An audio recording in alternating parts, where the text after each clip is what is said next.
आज के इस नए विश्लेषण में हम सभी एक ऐसी कहानी पर चर्चा करने वाले हैं जो सीधे दिल पर दस्तक देती है। ये एक ऐसी अनोखी यात्रा है जो हमें थोड़ा ठहर कर सोचने पर मजबूर कर देगी। बिना किसी देरी के चलिए सीधे इस कथा में उतरते हैं और देखते हैं कि कैसे एक बिल्कुल आम सी जिंदगी एक अचानक आई चेतावनी से पूरी तरह बदल सकती है। मैं फिर आऊंगा, बस ये 3 छोटे शब्द, लेकिन दरअसल ये सिर्फ शब्द नहीं है, ये एक सदियों पुरानी अत्यंत शक्तिशाली भविष्यवाणी है। ये वादा अपने अंदर एक बहुत बड़ा रहस्य और एक उतनी ही बड़ी चेतावनी समेटे हुए है। यही वो बुनियाद है जिस पर आज की हमारी ये चर्चा टिकी हुई है। सोचिए, जब ये वादा हकीकत में बदलेगा तब क्या होगा? तो चलिए शुरुआत करते हैं इस पुरानी भविष्यवाणी के उस संदर्भ से जो आगे की कहानी के लिए रास्ता तैयार करता है। अब इस फर्क को थोड़ा ध्यान से समझिए। एक तरफ उस दिव्य आगमन का वादा है जो पूरी तरह से सच्चाई और प्रेम से भरा हुआ बताया गया है, लेकिन वहीं दूसरी तरफ आज की कड़वाई असलियत है। एक ऐसी दुनिया जो स्वार्थ, डर, नफरत और युद्ध में उलझी हुई है, जहां लोगों के बीच विश्वास लगभग खत्म हो चुका है। ये बिल्कुल वैसा ही है जैसे किसी ने अंधेरे और उजाले को एक ही वक्त पर आमने सामने खड़ा कर दिया हो। पर इस पूरे डर और हल्ला गुल्ला के बीच एक बात जो इस कथा में बिल्कुल पत्थर की लकीर की तरह साबित होती है, वो ये है कि चाहे दुनिया में कितनी भी बेचैनी क्यों ना हो, ईश्वर का वचन हमेशा अडिग रहता है। यही वो अटूट निश्चितता है जो इस कहानी का मुख्य आधार है। अब आते हैं हमारे मुख्य किरदार आरव पर। और सच कहूं तो आरव की जिन आदतों पर हम आगे बात करेंगे, उनमें से कई चीजें शायद रोजमर्रा की जिंदगी में बहुत आम लगती हैं। देखिए, बेध्यानी की शुरुआत कितनी मामूली लगती है।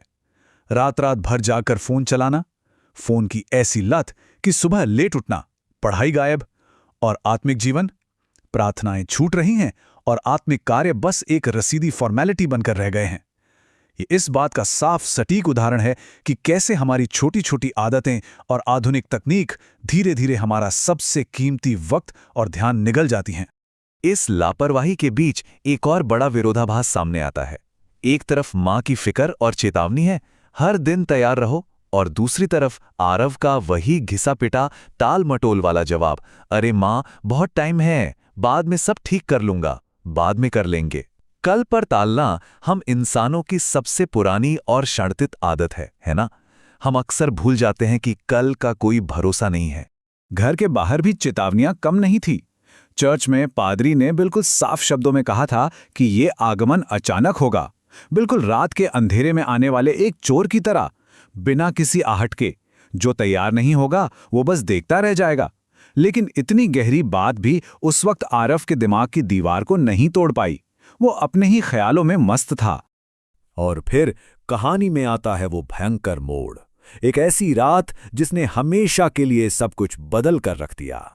दरअसल उस सपने से ठीक पहले आसपास का माहौल अजीब सा होने लगा था।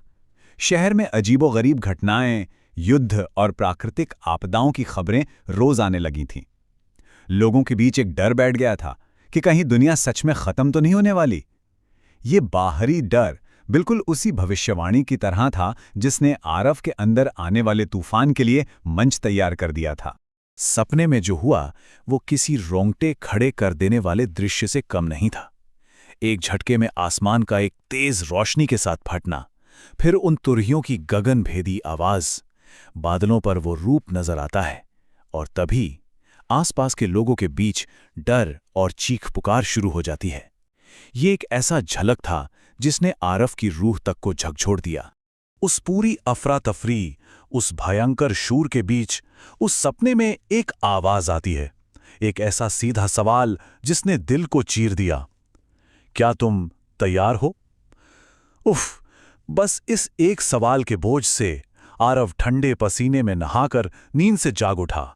तो यहां से शुरू होता है अंधेरे से उजाले की तरफ का सफर, एक नई और कठिन शुरुआत।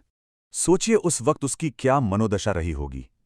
वो खामोश बिस्तर पर बैठा था और उसके अंदर सिर्फ एक ही डरावना विचार हथौड़े की तरह बज रहा था, अगर ये सब सच में हो गया तो मेरा क्या होगा?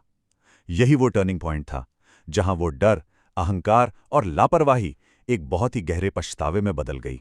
उस घबराहट में उसकी मां के शब्द एक बहुत बड़े सहारे की तरह सामने आए, बेटा, डरने की नहीं, तैयार रहने की जरूरत है। ये वाक्य इस पूरी कथा का एक अत्यंत महत्वपूर्ण हिस्सा है। इसने उस डर को, जो शायद इंसान को और नीचे गिरा सकता था, एक सकारात्मक दिशा और तैयारी में बदल दिया। अब चलिए देखते हैं कि ये बदलाव जमीन पर कैसा दिखता था। पहले का आरव, जो हमेशा फोन में घुसा रहता था और वक्त बर्बाद करता था, उसकी जगह अब एक नया आरव ले चुका था, जो सुबह जल्दी उठता है, गहराई से प्रार्थना करता है और अपने आत्मिक नियम का पालन करता है। ये कोई छोटा मोटा बदलाव नहीं, बल्कि एक पूरी जीवन शैली का कायाकल्प था। पर सच कहूं तो राह बिल्कुल आसान नहीं थी। असली अनुशासन तभी दिखता है जब रोज लालचों से लड़ना पड़े।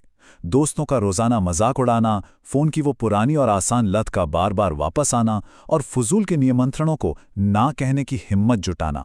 आरव को ये सब सहना पड़ा। और सबसे कमाल की बात, उसने अपने आलोचकों का जवाब गुस्से से नहीं, बल्कि उन्हें और ज्यादा सोचने पर मजबूर कर देने वाले सवालों से दिया।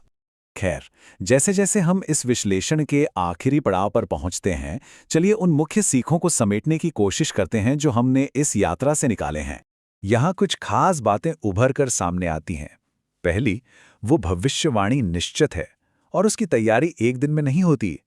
उसके लिए रोजाना का अनुशासन चाहिए। प्रार्थना और विश्वास में सच में जीवन बदलने की ताकत होती है।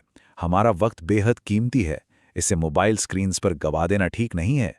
अंततः सच्चाई और ईमानदारी की राह पर चलना ही सबसे बड़ी तैयारी है। और अब इस पूरी चर्चा को हम उसी आखिरी विचार पर छोड़ते हैं जिसने उस दिन चर्च में सन्नाटा खींच दिया था। अगर आज का ही वो दिन हो, तो क्या हम तैयार हैं? ये एक ऐसा गहरा और चुभने वाला सवाल है जो हर किसी को आत्ममंथन करने पर मजबूर करता है। इस बारे में जरूर सोचिएगा। आज इस विश्लेषण में साथ जुड़ने के लिए बहुत बहुत धन्यवाद।